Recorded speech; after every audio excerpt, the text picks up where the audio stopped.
Safuu Seeraa. Safuu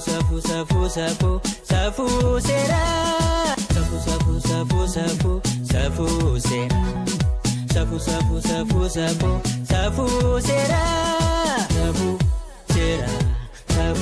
Seeraa. Safuu Seeraa. Nagaan keenya kabajaa fi jaalalaa bakkuma jirtanitti sinaa ga'u kabajamtoota daawwattoota keenya akkam jirtu. Kun sagantaa Safuu Seeraati. Sagantaa keenya Safuu Seeraa OBN fi tajaajilli beeksisaa fi bashannanaa zirnaash olaanii qopheessanii isinii dhiyeessanii fi sa'aatii kana yeroo hundumaa torbanitti al takka isinii dhiyaatu kunoo qabannee dhiyaanneerra. Qopheessuun sagantaa kanaa ana zirnaash olaanii doorsisi. Waan wajjin turtaniif dursinee isin galateeffanna. Ogeessi kaameeraa keenyaa Roobeeraa Girmaati. Daarektarri Lataa Zarihuun akkasumas immoo odeeffannoo toora intarneetii irraa arganne baasee qindeessee isinii dhiyeessuudhaan Laamuda Jenee isin eegaa jira. Egaa sagantaa keenya kanaaf immoo ispoonsara kabajaa ta'uudhaan kan nu faana jiru Mana Murtii Waliigalaa Oromiyaa, Biiroo Dhimma Dubartootaa fi Daa'immanii Oromiyaa guddaa galateeffanna. Akkasumas immoo kaampaanii inshuraansii Awaash sadarkaa lammaffaa irratti ispoonsara nu godheera waan ta'eef sagantaa kana guddaa galateeffanna. Bakka Awaash jiru hundaa wabiin jira. Amma kallattiidhaan gara odeeffannootti ceenaa. Akkuma tartiiba sagantaa keenyaatti odeeffannoo keenya toora intarneetii irraa baasee qindeessuudhaan kan isin eegaa jiru Laamuda Jeneeti. Laamunarraa istuudiyoo ani kanaan dura keessa taa'ee sagantaa Safuu Seeraa beeksisu keessa taa'eetu kan inni odeeffannoo isinitti himuudhaaf qophaa'aa jiru. Qophoofteettamti Laamu? Eeyyeen egaa istuudiyoo keenyaa gadhiistee jirta namoota teessoo aangooyyuu namaa gadhiisaa miti. Tole. Torban garuu galnaa lakkifta. Tole haa ta'u. Kanaaf Laamu wajjin daqiiqaa muraasa turtu anaa wajjin deebinee wal argina. Laamutti fufi. Tole galatoomii gara odeeffannootti dabarra.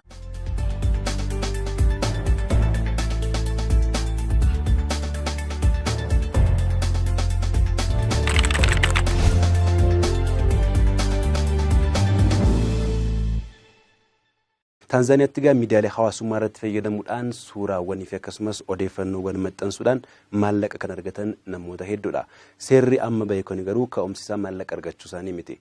Odeeffannoon isaan dabarsan gaaffii keessa waan galeef namoonni odeeffannoo miidiyaalee hawaasummaa irratti argan hunda isaayyuu dhugaadha jedhaniiti yaadu. Kuni abaarsa wayitii kan jedhan pirezidantiin biyyattii Joon Maakfuuliin kana booddee namoonni kana dalagan ni gaafatamu. Kana qofaallee miti akkasuma suuraawwan safuu uummatichaa hin eegne warri maxxansanis seeraan ni gaafatamu yaada jedhu kan isaan dhiyeessanii dhiyeenya kanallee weellisaan beekamaa biyyattiidha. Suuraa dubartii tokko osoo dhungataa jiruutiin maxxansiisana ilaalchisanii poolisoonni mana hidhaatti isa darbatanii kan isaan jiran. Kana booddee gaa namoonni beekamaas ta'anii beekamtiis qabaatan aangoorras yoo jiraatan safuu fi faayidaa yookaan immoo aadaa uummata sanaas kabajuun dirqama ta'a waan ta'eef iyyuu to'annoon barbaachisaadha kan isaan jedhan. Amma booddee gaa namoonni miidiyaalee hawaasummaa irratti barreessan ni to'atamu kan isaan jedhani.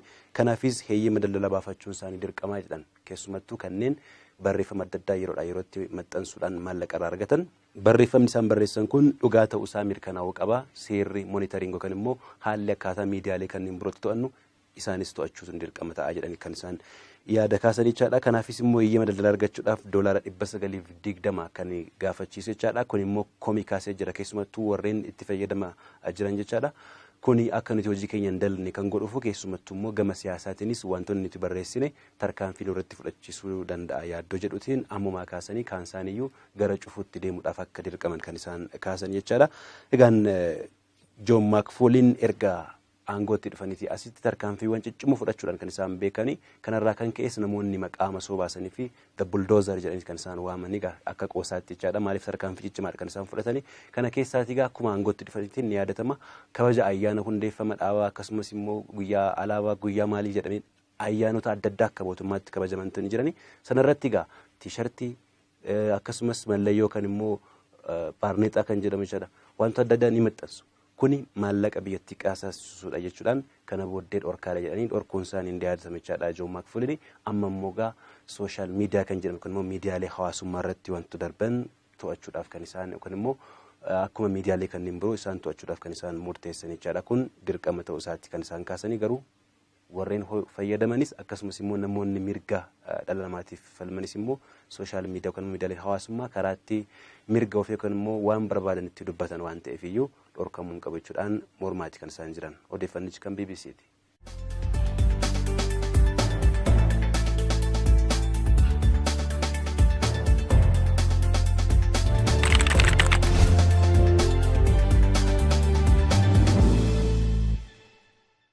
Daawwattoota keenya dhageessaniitu miti odeeffannoo. Taanzaaniyaan waa malee miti seera kana hojiirra oolchuuf kan isheen barbaadde egaa waa rakkattee ta'uun oolu feesbuukii yookaan immoo sooshaal miidiyaa irratti waan gaarii barreessuun biizinasii ittiin hojjechuun akkasumas immoo namoota rakkatan ittiin gargaaruun akkuma jirutti ta'ee odeeffannoo waliif kennuunis akkuma jirutti ta'ee waan gaarii ta'ee utuu jiru yeroo tokko tokko maqaa gaarii namaa balleessuuf nama arrabsuuf kan itti fayyadaman jiru hidhatanii mataa'anii jechuudha. Biyya keenya keessattis nama arrabsuun yookaan maqaa gaarii namaa balleessuun akka yakka ta'e seera yakkaa biyyattii irratti barreeffamee taa'eera. Garuu namni kana hordofee seera sana kabaju hin jiru. Garuu seera irratti akka nama adabsiisu barreeffamee jira. Akkuma beektan gubbaadha amma gajjallaatti namni barbaade ka'ee abbuma barbaade arrabsee mana isaatti galee ta'a. Egaa Taanzaaniyaan garuu inni kun ta'uu hin danda'u. Waanuma mataa keessanii waanuma dhimma keessanii yoo ta'e waan safuu fi aadaa biyyattiirraa adda ta'e maxxansuu hin dandeessanii feesbuukii irratti jettee seera baasuuf jetti. Kunis jira. Seerri safuu qaba. Safuunis seera qaba. Ispoonsaroonni keenya mana murtii waliigalaa Oromiyaa akkasumas biiroo dhimma dubartootaa fi daa'immanii Oromiyaa fi kaampaaniin inshuraansii Awaash guddaa galateeffanna. Egaa aartiidhaan namoonni baay'een dhimma seeraa irrattis aartii gashanii inni isaan tajaajilaa jiran yookaan immoo deeggarsa olaanaa sagantaa kanaaf kennaa jiranii walaloodhaan barreeffama adda addaadhaan diraamaadhaan koomeedii yookaan immoo qoosaadhaan waan adda addaatiin inni isaan hirmaataa jiranii. Kanaafuu ammas egaa akkuma argitan kana duuba kanaan istuudiyoon keenya haala kanaan miidhagee jira. Har'a istuudiyoon keessatti beeksisaa jiru kana jechuudha. Kanaaf immoo aartiin seera keessatti shoora olaanaa gumaachaa isin bira dhaabbannaa jechuudhaan Sablii Diikoor haala kanaan istuudiyoo keenya nuu miidhagsiteetti guddaa galateeffanna. Sablii Diikooriin ammas qabxiitaa nutti dabarra.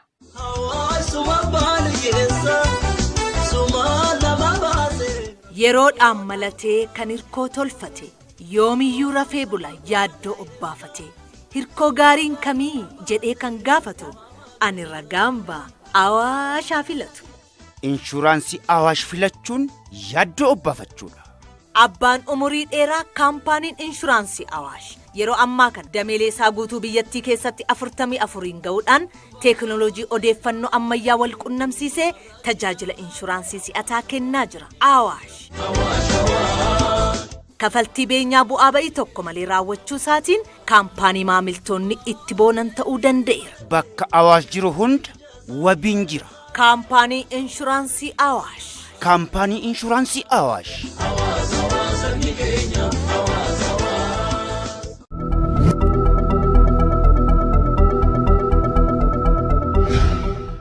Maal gaafattu jennee qabxii isin irratti gaaffii keessan gaafattan qabna. Sagantaa Safuu Seeraa irratti namoota gaaffii gaafattantu jirtu. Maarree qaama dhimmi ilaallatu gaafannee isinii dhiyeessina. Garuu yeroo baay'ee waan nu kamattaniif gaaffiin keenya isin bira hin geenye jettanii gaaffii keessan isinii dhiyeessina. Daawwattuun keenya maqaa feesbuukii ishee jiruu biyya ormaa jedhuun feesbuukiin ishee jiru akkam jirtu jettee eddii nagaa nu gaafatteen booda biyya Beeruut keessa jiraannaa. Nuti lammiilee Itoophiyaati biyya Beeruut keessa jiraannaa. Maarree biyya keenyatti deebi'uu barbaanne yeroo adda addaa qaama dhimmi ilaallatu gaafannee turre garuu namni nu jalaa qabu hin jiru. Nuti immoo sababa rakkina keenyaarraa kan ka'e dallaalotatti ni mannaa maallaqa isaanitti kennina. Isaan immoo poolisoota nu waamu. Poolisoonni sun immoo akka nuti barbaannu sana bakka barbaanne nuun geessanii inumaayyuu shamarran bakka isaan hin barbaanne magaalaatii ala fuudhanii deemanii dirqisiisanii gudeeduu faatu jira waan ta'eef rakkoo akkasiitu nurra gahaa jira. Maaloo karaa Safuu Seeraa qaama dhimmi ilaallatutti nu himaatii akka biyya keenyatti deebinu nu taasisa jetteetta. Nama gaddisiisa namni sababa garaagaraatiin biyya godaana karaa seeraan alaa hin deeminaa jedhamee yeroo garaagaraa hin dubbatama.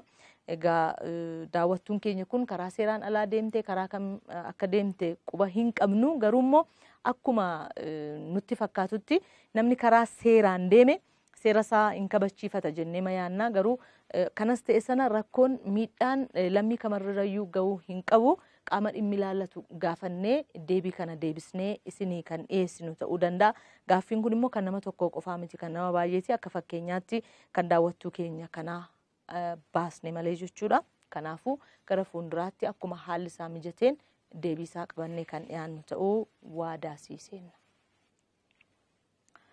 Abdurrahmaan Raabii Harargee Machaaraati akkam jirtu qopheessitoota sagantaa Safuu Seeraa fayyaa jirtu nagaa keenya jira isin fayyaa jirtu warra Harargee baga jiraattan isinis baga jiraattan mee yaada OBN irratti darbu kana toora feesbuukii keessanii irratti ganni osoo nu lakkiftanii baay'ee gaariidha namni TV irraan fagaatellee isin hordofuu danda'a kanaafuu mee feesbuukii irratti gannu lakkisaa kun immoo isiniif hin ulfaatu baay'ee isin jaallannaa isin hordofaa jirraa aboo isin jaallanna jetteetta nutis aboo isin jaallanna isa kana irratti feesbuukii irratti gadhiisaa jirra maarree feesbuukii irraa iddii ilaaltanii booda isuma sana liinkii itti buutanii yuutuubii irrattis daawwachuu dandeessu waan ta'eef mee isa kana quban qabdan ta'aati ilaalaa feesbuukii irratti viidiyoon kun hin gadhiifama sagantaanis hin miliqe isarra argattu jennee isin beeksisaas turreerra yeroo garaagaraa. Shamarree Mitikkee Nagaati Suudi Arabiyaati akkam jirtu qopheessitoota sagantaa Safuu Seeraa jaalalli koo bakkuma jirtanitti isin bira haa ga'u jetteetta nutis baay'ee si jaallanna. Waa'ee lafaa magaalaa Baddelleetii qabnu tokko irratti gaaffii isin gaafachuu barbaada jettee gaaffii nu gaafatteetta dheeraadha gaaffiin kee. Harmeen koo harmee isheerraa lafa dhaaluu qabdu hin arganne obbolaan ishee dhoowwatanii qobaa isaanii dhaalaniiru jettee dhimma dhaalaa gaafatteetta. Lafichi immoo lafa baadiyyaati. Biiroo itti fayyadamaa fi bulchiinsa lafa baadiyyaa gaafannee deebii isaa wajjin qabannee yoo sii dhiyaanne maal sitti fakkaata? Walii galla miti? Tole. Waan nu gaafatteef guddaa galatoomi. Maqaan koo Tasfaayaa Barraa jedhama. Shawaa Kaabaa Kuyyuutiin isinii barreessa jedha. Waa'ee eeyyamaa dubartoota daanii warri dhiiraas inuma gaafatu. Isa kana yeroo baay'ee dubbanneerra asirratti waltajjii kanarratti jechuudha.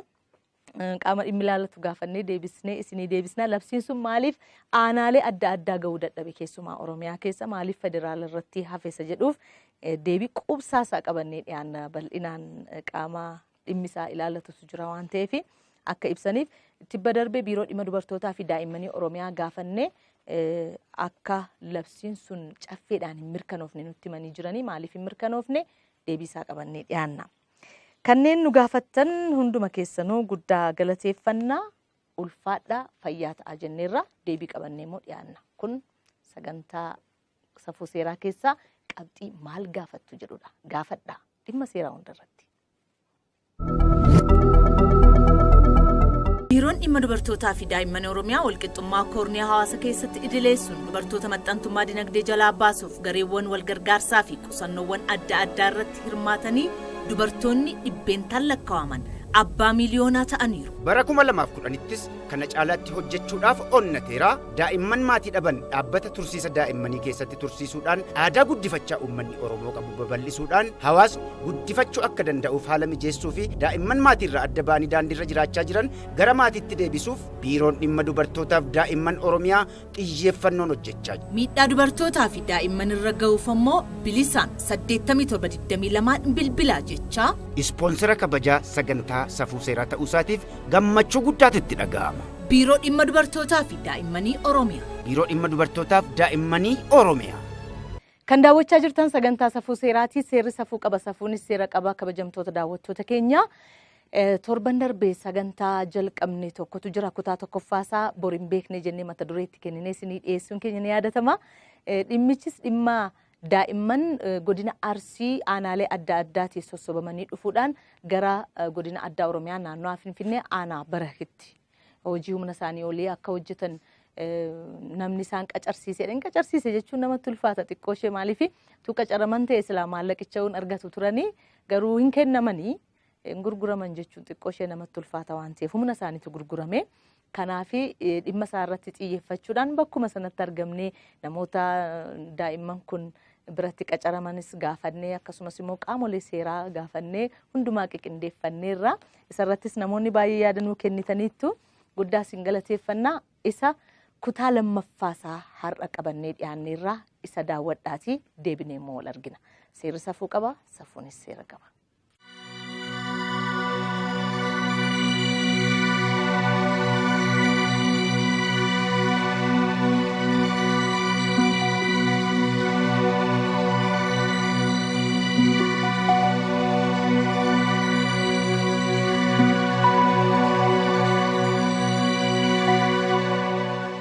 Torban darbe waa'ee daa'immanii godina Arsii aanaalee adda addaarraa dhufanii aanaa Barak keessa hojii humna isaaniitii olii akka isaan hojjetan qacaramanii kutaa tokkoffaas ni dhiyeessuun keenya ni yaadatama. Har'a immoo kutaa lammaffaasaa qabannee dhiyaanneerraati. Nu faana turaan affeerraa keenya kabajaati.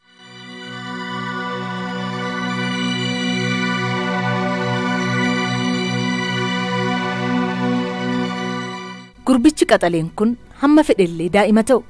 Wanna hin malle addaan baasee beeka. Kanaaf hacuuccaa isaanirra ga'u kana baatee bor iftaan jedhee guyyaatti eeggachuun barbaanne. Gara waajjira poolisii aanaa Barakitti kottee na baasi jechuun eeruu kenne. Ofiif qofaa miti kan inni eeruu kenne. Daa'imman akkasaa rakkoo hamaa keessa jiranillee bilisa baasuuf sababa ta'e. Adeemsi dura yakkichi nu bira ga'een mucaan guutamaa Kadir jedhamu. Mana namaa obbo Mangistuu jedhamutti gahee kan ture gosti sun ta'uu fi jennaan achii badee mana namaatti mana obbo Sanbatoo jedhamutti galee obbo Sanbatoo waajjira poolisii beeksisuudhaan mucaan kun godina Arsii kutaa aanaa Qoreerraa dhufee naan jedhee naannaa kana waan jiruuf jedhee dhufee nu beeksisuu jalqaba. Nutis bu'uuruma sanarraan ka'uudhaan mucaa sanaa ofitti finnee akkamiin dhufte eenyus si fide jechuudhaan gaafa qorannu mucaan sunis Eeliyaas Turaa kan jedhamu kottaa Finfinneettan isin gashaa hojii salphaadha hojjettu hin barattu nuun jechuuf nu goyoomsuun nu fidee ana bichaa miti gara ijoollee 10 oliitii as jiru jedhee yeroo kana guutuutti gaafa nu kennu nuti sanumarratti hundaa'uudhaan nama obbo Mangistuu jedhamu kana ofitti waamnee akka inni fideef irraa qulqulleeffame. Ittaan suudhaan akka inni sana nu qulqulleesse mucaa kanaaf akka inni jiru akka inni nuuf heeru itti deemne. Gaafa kanatti deemnu innis mucaan kun yeroo hammaatiif as hin jiru. Arsiidha deemee jira ammas ijoollee biraa fiduudhaaf kan jedhanii odeeffannoo nu laachuudhaan odeeffannoo kanarratti hundoofne heeruu keenya akka fudhanneen icciitii kana ifa gochuu dhiibne mucaa kana shakkamaa kana eegganne. Akka shakkamaan kun dhufee naannaa magaalaa Sandaafaa keessatti ganda duwwaa tokko keessatti osoo inni mana dhugaatii jiru odeeffannoodhaan fudhannee sanaan booda edda to'annoo jala tursiifne gara ijoollota kana barbaaduutti deemna. Waan ajaa'ibaa! Mana tokko keessa daa'imman 3 obbolowwan ta'an kan abbaan tokko fuudhee biyyaa baasuudhaan mana namaatti qacarsiiseera shakkamaan kun.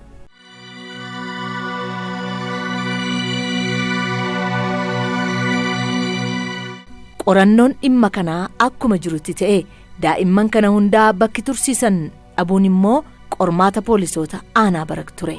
Chaalenjii hedduu fi rakkoo hedduudha kan nu mudate.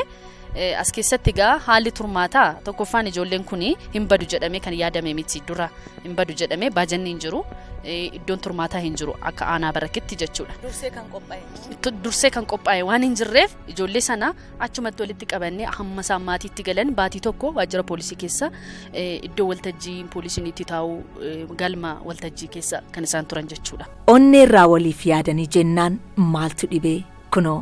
Galmi walga'ii keenyaa isiniif bakkee ciisichaa ta'uu danda'a jechuudhaan buufati poolisii aanaa Barak daa'imman bakkee kana tursiisaniiru. Bakkeen kun galma walga'ii isaaniiti.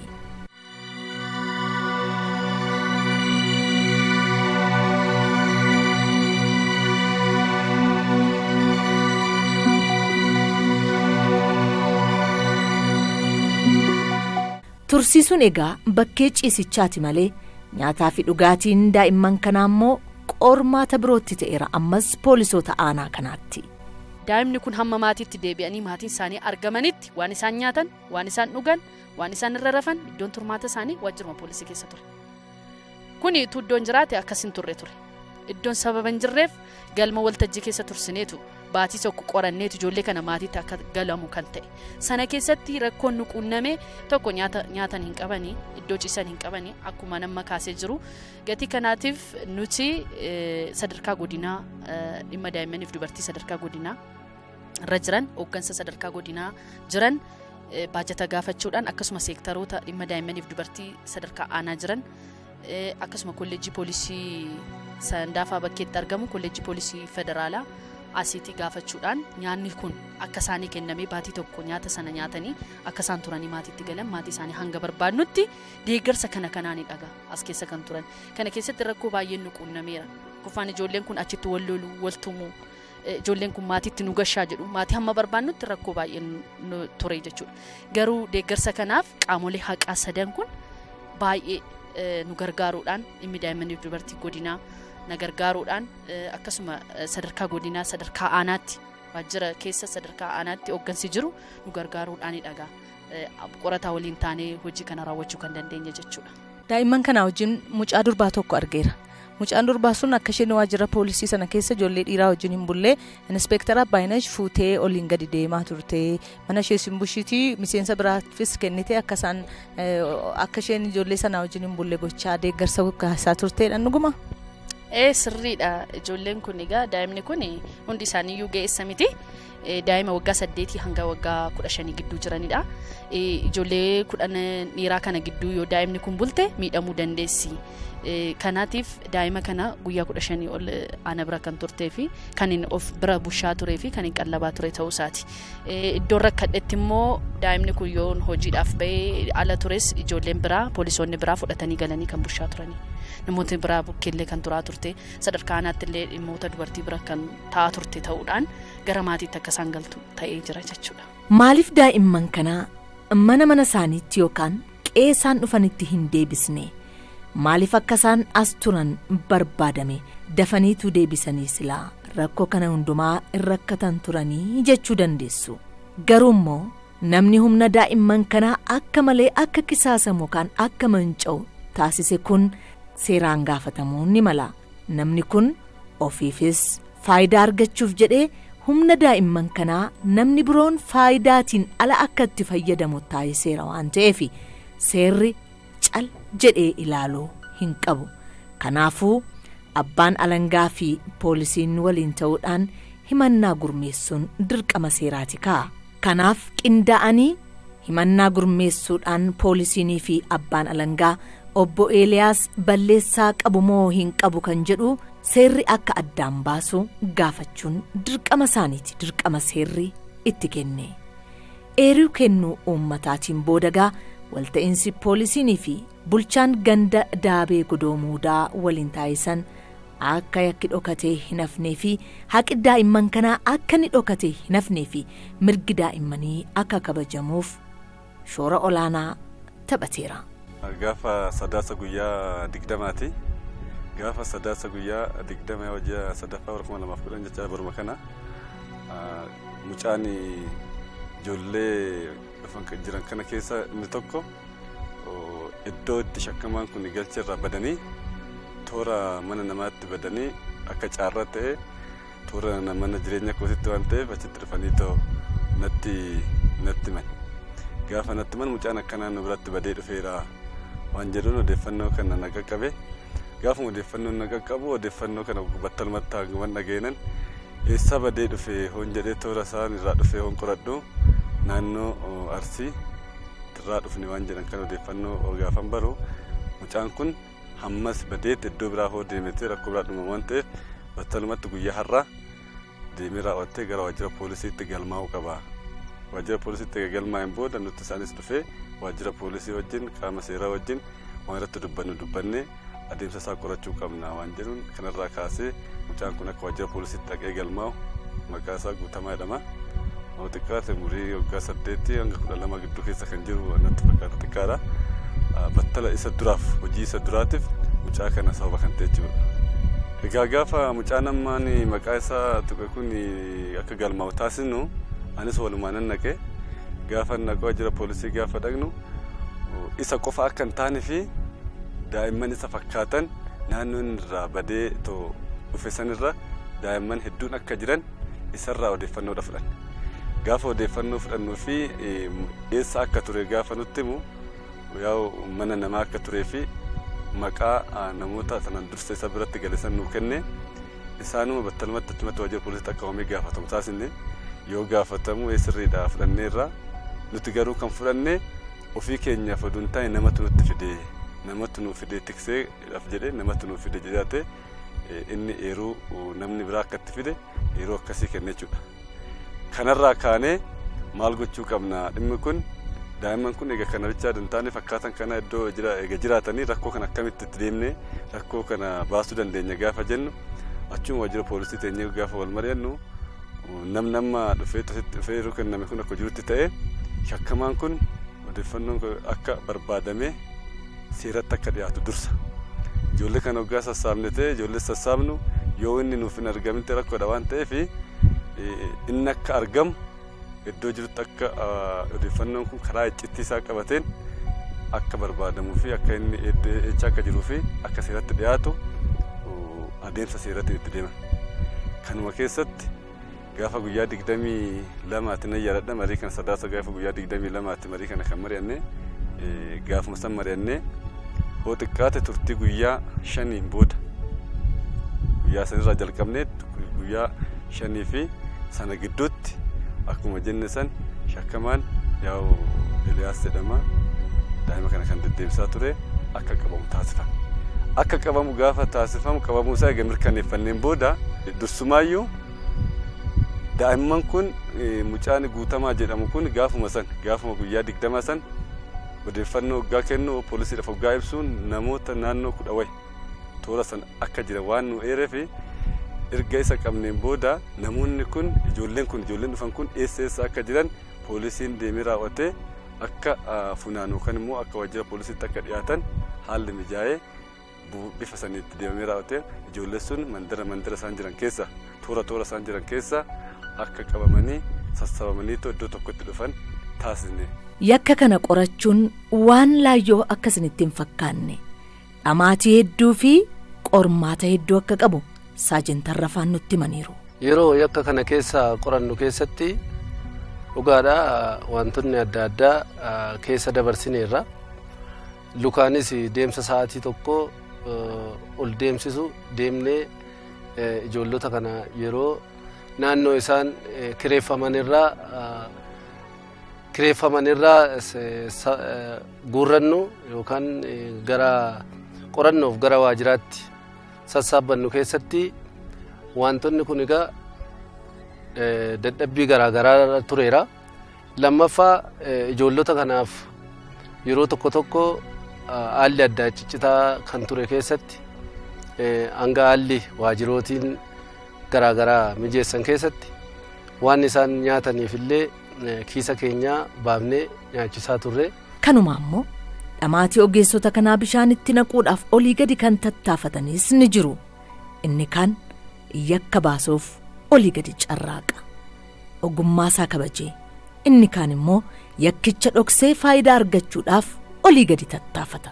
Mucaa kana bilisa baasuuf yakkamaa Eliyaas kana bilisa baasuuf akka yaalii godhan keessa inni tokko hanga dhumaa abbaan ijoollee firasaa ta'uudhaan abbaan ijoollee nama 3 kan as turan keessa abbaa Boontuu fi Ajjamaa Dajanee abbaan isaa dhufee anatu kireeffatee Eliyaas keessa hin jiru jecha hanga itti saragaa ta'utti yaalii gochaa ture.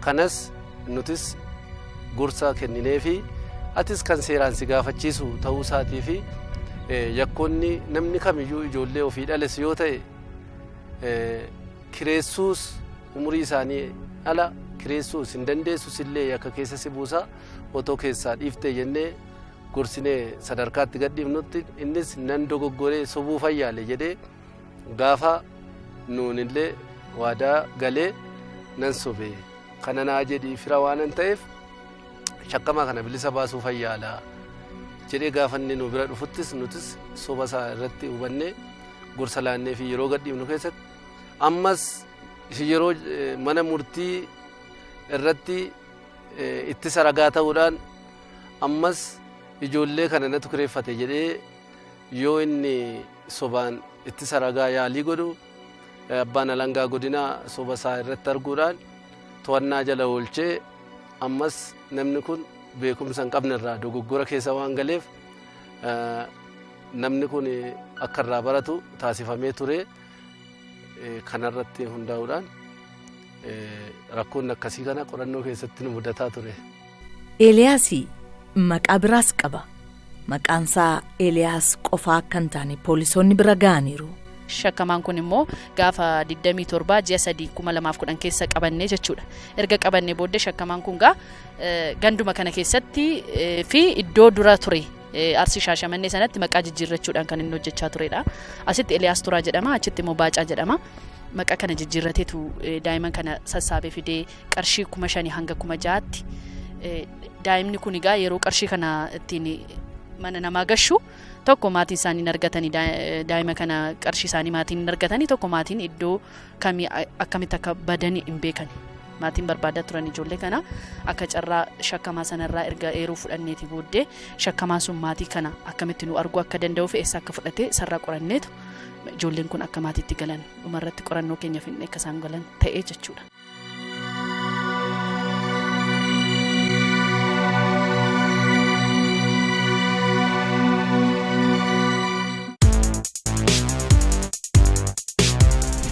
Egaa walumaa galatti sagantaan safuu seeraa har'aaf jennee qindeeffanne kan amma ammaatti daawwattan fakkaata. Warra torban nagaan wal argu nu haa taasisu. Hanga torbanitti nagaatti. Safuu Seeraa, Safuu Seeraa, Safuu Safuu Safuu Safuu Safuu Seeraa, Safuu Safuu Safuu Safuu Safuu Seeraa, Safuu Safuu Safuu Safuu Safuu Seeraa. Safuu Safuu Safuu Safuu Safuu Seeraa, Safuu Seeraa, Safuu.